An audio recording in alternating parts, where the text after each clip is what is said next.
Hey guys, Professor Bell, Comic Book University, and the Incredible Hulk, issue number 8.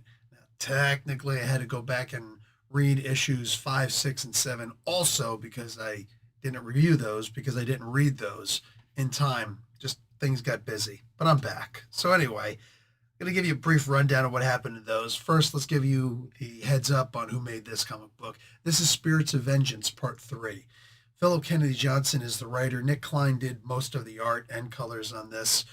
Matthew Wilson did some of the other colors on here. VC's Corey Petit did the letters, all of them. Nick Klein did the cover art, and there's a couple variant covers out there also. Check them all out. Pick your favorite. So, and of course, Stan Lee and Jack Kirby created the Hulk.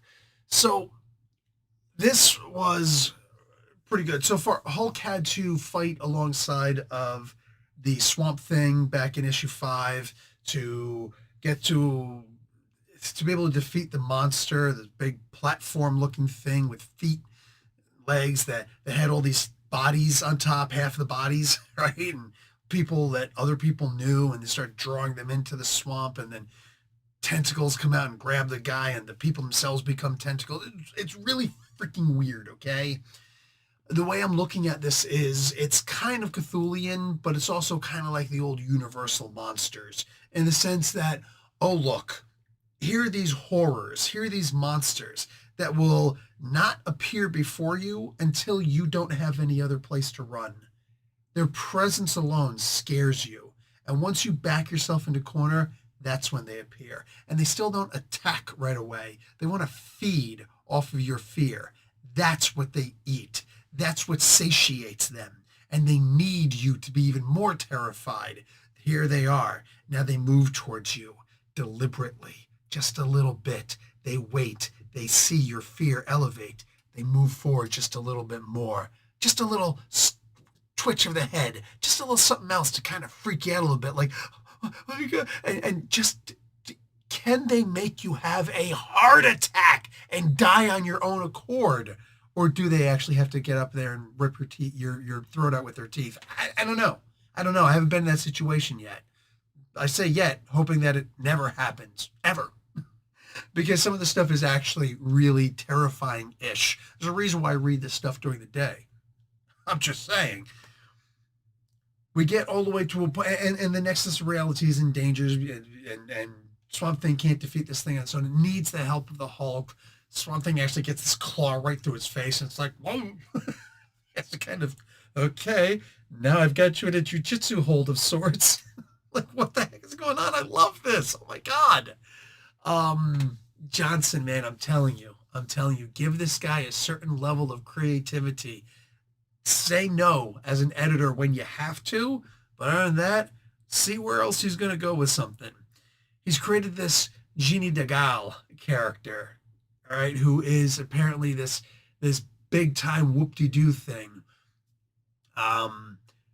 Humans came into my garden. I was there before. I saw when the humans first stepped foot in my garden. It's like, dude, I'm thinking like Garden of Eden. Was it a monster's paradise as opposed to something else? When Cain was banished and he went east of Eden to the land of Nod. Like, is this supposed to be that Eden that we're talking about? Are we going to start getting directional here and start seeing things when Adam and Eve were booted from the land before that because of, what they were doing? Like, what exactly happened here? What is the story that's being told? Because it's clearly pseudo-religious. I'm kind of digging it, right? The Ghost Rider of 1942 shows up. Basically, this is a Ghost Rider who is, in fact, a Ghost Rider. He seems to only come out to protect this one kid. At first, I'm thinking that doesn't seem very Ghost Rider-ish, right? But then it's explained in issue number 8. It says, the forces that bring me back. First off, this thing came to me, but it doesn't matter because it's kind of in the nature of Ghost Riders to rebel, right? It's kind of our thing. Okay. One tick for Kennedy Warren Johnson in the Ghost Rider field. I stand corrected. You know what I'm saying? He also says, I was told by the thing that did bring me back that this kid, my nephew, coincidentally enough, this kid, the world where this kid dies turns out to be a really bad world. So in order to keep the world from this horrible future, we got to keep this kid alive. Okay, there's another one for you. Um, I didn't like this Ghost Rider character. I thought that it didn't make sense. I thought it was dumb. It was, there's no need for him. How come we never heard of him before? Okay, fine, that's why we never heard of him before. Okay, but like, why would he be like that? Unlike all the other Ghost Riders. Oh, that's why. Okay, I get like every single thing that I had a complaint about.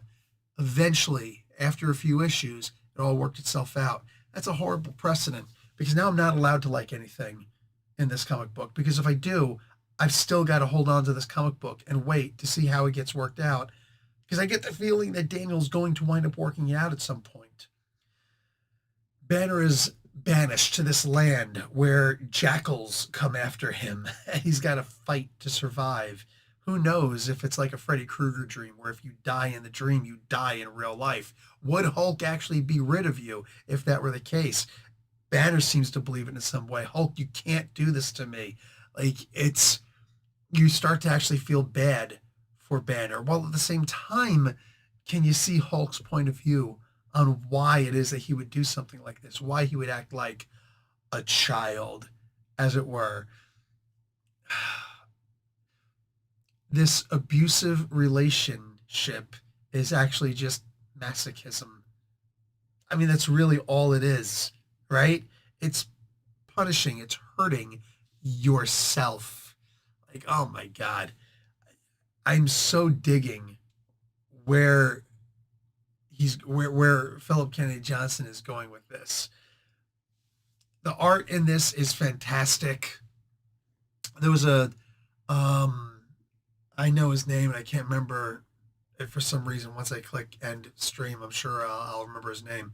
But they did have a guest artist for issue number 5, I believe. It doesn't work for every single page, but it does work for most of the panels in the comic book. So there's that. And I dug it. And then, of course, coming back, current artist. This book has every single thing going for it that it needs. If you remember the first 8 to 10 issues of the Immortal Hulk, it seemed great. It seemed to go in kind of a weird place. Some people were trying to find any reason to complain. Oh, how did you psychically make your finger snap to crack all the jars and da da da da? It's still a comic book. All right? There's still a guy who became gamma irradiated and then and survived and became the Hulk. And it's still a comic book, guys. We have to give a certain level of disbelief, right? I really felt this comic book, all 8 issues of this series. I am feeling it hard, loving what I'm reading. Guys, if you're enjoying this also, let me know in the comic books. What's something that you're enjoying the most about this? What's something that's maybe grinding your gears a little bit? Is this the perfect Hulk comic book? Do you think that this is going to be able to come on par with what Al Ewing was doing? Do you think if Al Ewing didn't make that book, but Johnson was making this book, do you think that this would have gotten more praise if there was no such thing as the Ewing run? What do you think? Do you think it would have gotten less praise because it didn't have the setup of that Immortal Hulk run? There's so many thoughts running through my head about how good this book is, how good this series is, for crying out loud, for so long so far. I know there's more that I can get into, but I don't want to spoil too much of this. Go out and read this comic book, just this comic book alone, and tell me if you enjoyed what you read. More than that, if you read the whole entire series, how do you think it stacks up to the Immortal Hulk? I'm talking not just the writing, I'm talking about the art. I'm talking about the arc. I'm talking about the characters that are being reintroduced. I think it was by issue 8 or 10 that Hulk had to fight the Avengers. I think it was issue 8, or maybe 7 even. He had to fight the Avengers, including his sister, right? Or his cousin, She-Hulk.